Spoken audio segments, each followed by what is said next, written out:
फिर अचानक एक चीज आ जाती है, हॉलीडे होमवर्क। स्टूडेंट्स में शुरुआत में एक्साइटमेंट होती है, लेकिन स्टूडेंट्स को स्ट्रेस भी शुरू हो जाता है हॉलीडे होमवर्क का।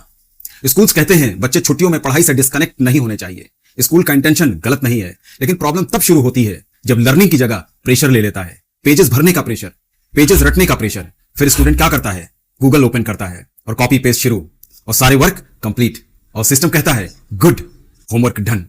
लेकिन अंदर ही अंदर एक जेन्युइन सवाल मर जाता है, मैंने सीखा क्या? अल्बर्ट आइंस्टाइन ने कहा था, education is not the learning of facts but the training of the mind to think. और शायद यही वो सवाल है जो हमें हॉलीडे होमवर्क के बारे में भी पूछना चाहिए। क्या ये बच्चों को सोचने पर मजबूर कर रहा है, या सिर्फ आंसर्स कलेक्ट करके सबमिट करने पर? असल प्रॉब्लम होमवर्क नहीं है, प्रॉब्लम है उसका डिजाइन। आज का हॉलीडे होमवर्क अक्सर रिपीटिटिव होता है, राइटिंग हैवी होता है, मेमोराइजेशन बेस्ड होता है, गूगल से आसानी से कॉपी हो जाता है। और सबसे बड़ा इशू यह है कि होमवर्क को कंप्लीट मान लिया जाता है, लेकिन यह समझने की कोशिश ही नहीं होती कि स्टूडेंट ने उस प्रोसेस से असल में सीखा क्या। सोचिए, अगर एक स्टूडेंट हॉलीडे होमवर्क गूगल से कॉपी कर ले और टीचर उसे एक्सेप्ट भी कर ले, तो ऑनेस्टली पूछिए, क्या हम नॉलेज चेक कर रहे हैं या सिर्फ हैंडराइटिंग और फॉर्मेटिंग?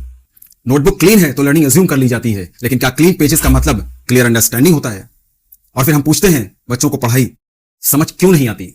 अगर सच में लर्निंग इंप्रूव करनी है तो होमवर्क बदलना होगा। इमेजिन कीजिए, अगर हॉलीडे होमवर्क कुछ ऐसा हो, ऑब्जर्वेशन बेस्ड। 3 दिन ऑब्जर्व करो कि घर में पानी या बिजली कहां वेस्ट हो रही है। अब बच्चा सिर्फ लिखेगा नहीं, वो नोटिस भी करेगा। रियल लाइफ प्रोजेक्ट, एक पौधा लगाओ और 15 दिन उसका ग्रोथ जर्नल बनाओ। अब होमवर्क सिर्फ मार्क्स नहीं दिलाएगा, वो पेशेंस सिखाएगा, कंसिस्टेंसी सिखाएगा, रिस्पॉन्सिबिलिटी भी डेवलप करेगा। ह्यूमन लर्निंग, अपने ग्रैंड पेरेंट्स से उनकी चाइल्डहुड स्टोरी सुनो और उससे क्या सीख मिली वो लिखो। अब होमवर्क इमोशन से जुड़ जाएगा। ऐसे होमवर्क को स्टूडेंट गूगल से कॉपी भी नहीं कर पाएगा। डिस्कशन बेस्ड इवैल्यूएशन, और फिर स्कूल्स में सिर्फ चेकिंग ना हो, डिस्कशन हो। टीचर पूछें, तुमने क्या ऑब्जर्व किया, तुम्हारी थिंकिंग क्या थी, तुम किस कंक्लूजन पर पहुंचे? क्योंकि रियल एजुकेशन रेडीमेड आंसर्स नहीं, इंडिपेंडेंट थिंकिंग पैदा करती है। और अगर एजुकेशन सिस्टम कॉपी पेस्ट से सेटिस्फाई हो जाता है, तो हमें खुद से पूछना होगा, क्या हम फ्यूचर थिंकर्स बना रहे हैं या फ्यूचर कॉपियर्स?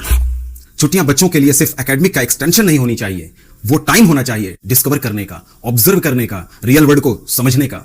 एजुकेशन का गोल परफेक्ट नोटबुक्स नहीं, बल्कि curious mind, confident questioning, real understanding, independent thinking होना चाहिए।